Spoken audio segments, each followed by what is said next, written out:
Demi nama Bapa dan Putra dan Roh Kudus. Amin. Maria diberi kabar oleh malaikat Tuhan bahwa ia akan mengandung dari Roh Kudus. Salam Maria, penuh rahmat, Tuhan sertamu. Terpujilah engkau di antara wanita, dan terpujilah buah tubuhmu Yesus. Santa Maria Bunda Allah, doakanlah kami yang berdosa ini, sekarang dan waktu kami mati. Amin. Aku ini hamba Tuhan, terjadilah padaku menurut perkataanmu. Salam Maria, penuh rahmat, Tuhan sertamu. Terpujilah engkau di antara wanita, dan terpujilah buah tubuhmu Yesus. Santa Maria Bunda Allah, doakanlah kami yang berdosa ini, sekarang dan waktu kami mati. Amin. Sabda sudah menjadi daging dan tinggal di antara kita. Salam Maria, penuh rahmat, Tuhan sertamu. Terpujilah engkau di antara wanita, dan terpujilah buah tubuhmu Yesus. Santa Maria Bunda Allah, doakanlah kami yang berdosa ini, sekarang dan waktu kami mati. Amin. Doakanlah kami, ya Santa Bunda Allah, supaya kami dapat menikmati janji-janji Kristus. Marilah berdoa. Ya Allah, karena kabar malaikat, kami mengetahui bahwa Yesus Kristus Putramu menjadi manusia. Curahkanlah rahmat-Mu ke dalam hati kami, supaya karena sengsara dan salibnya, kami dibawa kepada kebangkitan yang mulia, sebab Dialah Tuhan dan pengantara kami. Amin. Saudari dan saudara yang terkasih dalam Kristus, hari ini Sabtu 26 September 2020. Gereja merayakan peringatan Santo Damianus dan Santo Cosmas. Injil yang kita dengarkan singkat, namun memberi pesan yang cukup mendalam untuk hidup kita sebagai umat beriman. Pada kalimat pertama, penulis Injil mengatakan bahwa banyak orang, termasuk para murid, mereka takjub, terkesima dengan apa yang dibuat oleh Yesus. Yesus mengajar bukan hanya dengan perkataan, tapi juga dengan perbuatan. Bacaan Injil yang kita dengar hari ini dari Lukas, itu sambungan dari kisah sebelumnya. Jadi agar terkesimanya orang-orang itu karena Yesus baru saja mengubah roti yang begitu sedikit menjadi banyak. Juga kemudian menggandakan ikan. Lalu juga mukjizat-mukjizat penyembuhan-penyembuhan yang dibuat oleh Yesus. Mereka takjub, mereka terkesima. Yesus tidak mau membiarkan para muridnya berhenti di sini. Berhenti dan melihat Yesus sebagai sosok hebat, sosok yang luar biasa, yang sukses. Cepat-cepat Yesus mengingatkan para murid bahwa saatnya akan segera tiba. Yesus ditangkap dan diserahkan untuk dibunuh. Tetapi para murid tidak paham, mereka tidak mengerti. Celakanya, tidak ada yang berani bertanya untuk memberi jawaban atas ketidakmengertian mereka.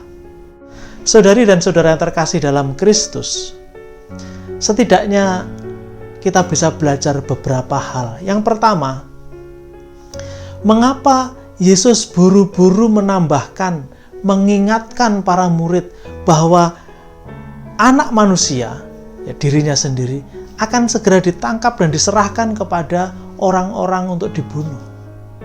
Mengapa Yesus tidak membiarkan para pengikutnya terlena dalam kesuksesan?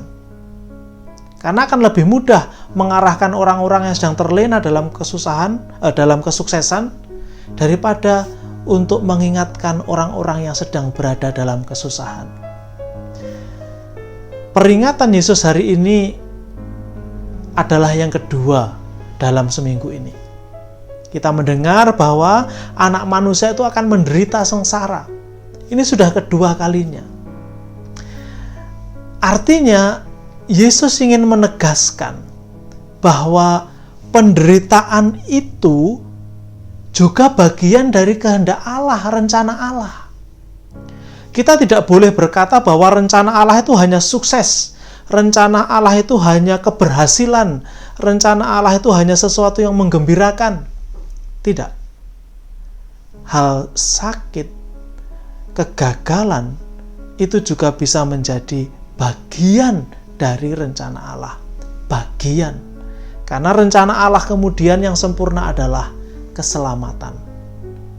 Tapi itu harus dilewati dengan tahap-tahap yang terkadang berat, susah, sakit, dan derita.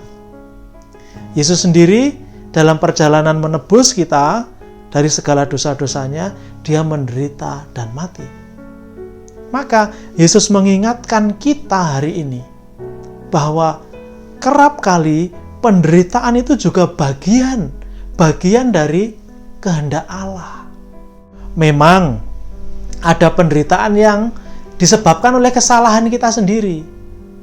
Jadi karena keteledoran, kesalahan kita sendiri kita menderita, itu kita tidak bisa berkata, oh ini bagian dari kehendak Tuhan bahwa aku menderita. Tidak.